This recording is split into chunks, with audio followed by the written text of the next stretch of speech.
Ian here from UK Europe Arts Work Info, as well as doing a few other things like running two agencies. We're here to try and help dismiss some of this conjecture that's happening at the moment about potential work in and out of the UK, UK to Europe, Europe to UK.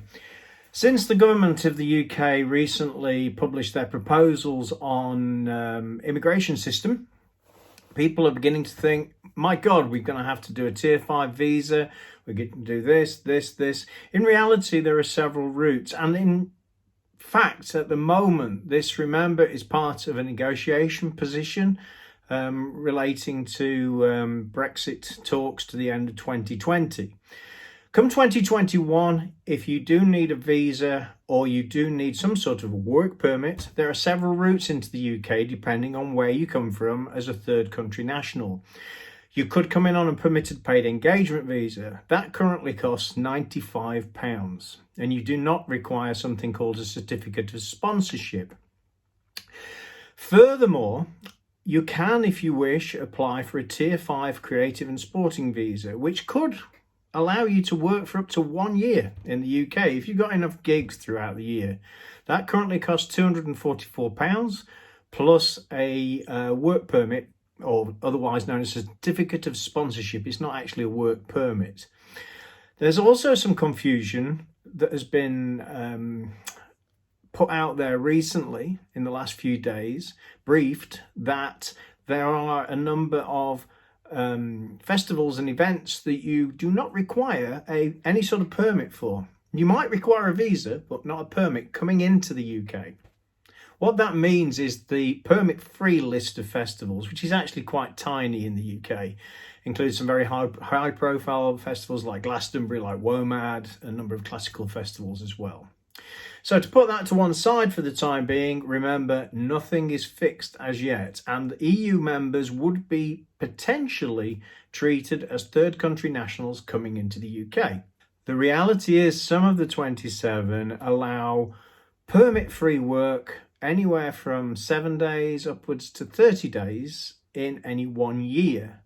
So third country nationals coming into Europe in a particular country might be allowed to work 7 days in 1 year or 30 days in 1 year without the need for any sort of work permit, although you do have to notify the local authorities. That might be the promoter that's booked you.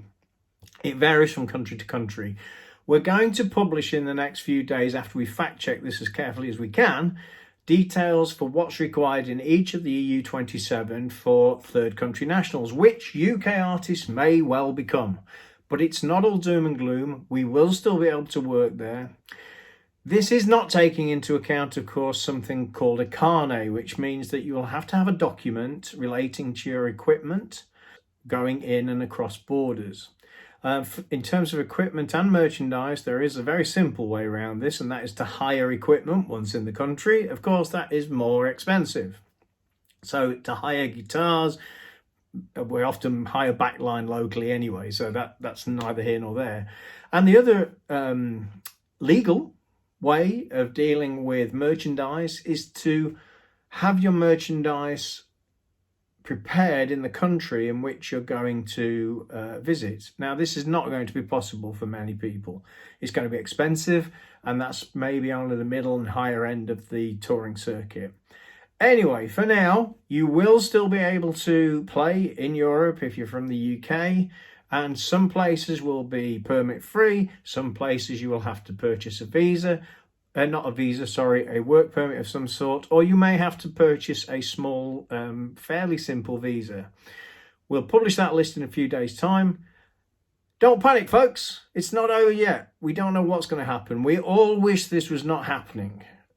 Borders to creative expression and to be able to share that creative expression makes, in my opinion, for a better world. So there you go.